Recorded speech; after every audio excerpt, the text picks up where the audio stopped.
विधानसभा चुनाव के लिए बीजेपी ने प्रभारियों के नाम का ऐलान कर दिया और केंद्रीय शिक्षा मंत्री धर्मेंद्र प्रधान को यूपी का चुनाव प्रभारी बनाया गया। और वहीं अनुराग ठाकुर, सरोज पांडे और अर्जुन राम मेघवाल यूपी में बीजेपी के सह चुनाव प्रभारी रहेंगे। और वहीं उत्तराखंड में केंद्रीय मंत्री प्रहलाद जोशी को चुनाव प्रभारी बनाया गया।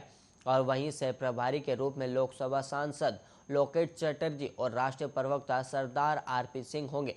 और वहीं आपको बता दें कि इसके अलावा पर्यावरण मंत्री भूपेंद्र यादव मणिपुर में बीजेपी के चुनाव प्रभारी होंगे और जल शक्ति मंत्री गजेंद्र शेखावत पंजाब के प्रभारी होंगे। और वहीं जबकि महाराष्ट्र के पूर्व सीएम देवेंद्र फडणवीस को गोवा में बीजेपी का प्रभारी बनाया गया है।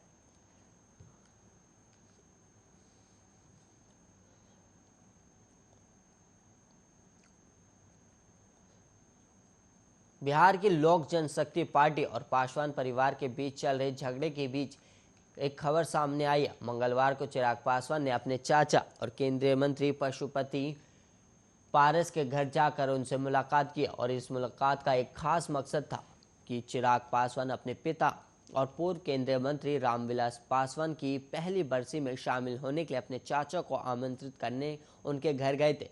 और 12 सितंबर को पटना में रामविलास पासवान की पहली बरसी आयोजित की गई है।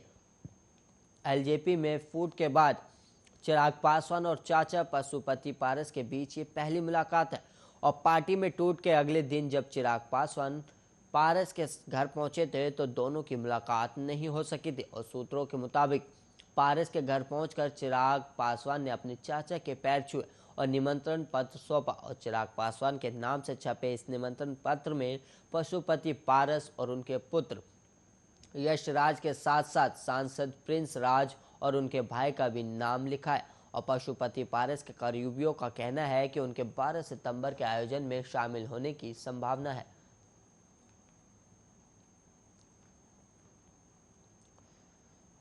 दिल्ली विश्वविद्यालय में अंडर ग्रेजुएट कोर्स में सीट हासिल करने की अपनी संभावनाओं के बारे में जानने के लिए उम्मीदवारों को अक्टूबर तक इंतजार करना होगा। दरअसल डीयू के एडमिशन कमेटी के अध्यक्ष ने मंगलवार को पुष्टि की है कि डीयू अंडर ग्रेजुएट कोर्सेज के लिए पहली कट ऑफ लिस्ट 1 अक्टूबर को जारी की जाएगी। और वहीं रजिस्ट्रेशन फॉर्म में अब और करेक्शन की अनुमति नहीं दी जाएगी। और इस संबंध में कमेटी के अध्यक्ष राजीव गुप्ता ने कहा कि 1 अक्टूबर को पहली कट ऑफ डेट के रूप में चुना गया है क्योंकि हम उन सभी छात्रों को समायोजित करना चाहते हैं जो हायर सेकेंडरी लेवल पर कंपार्टमेंट परीक्षा और इम्प्रूवमेंट परीक्षा के लिए उपस्थित हो रहे हैं।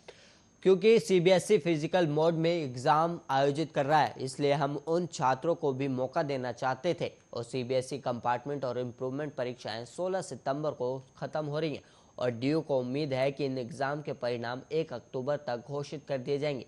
और वहीं आपको बता दें कि बोर्ड ने उन छात्रों को फिजिकल परीक्षा में बैठने की अनुमति दी है जो ऑनलाइन परीक्षा परिणाम से खुश नहीं है। और वहीं पोर्टल को फिर से खोलने पर गुप्ता ने कहा कि ज़्यादातर यूजी कैंडिडेट्स ने अपने पेरेंट्स के सुपरविजन में फॉर्म भरे, तो इस वजह से करेक्शन जैसी कोई समस्या नहीं है।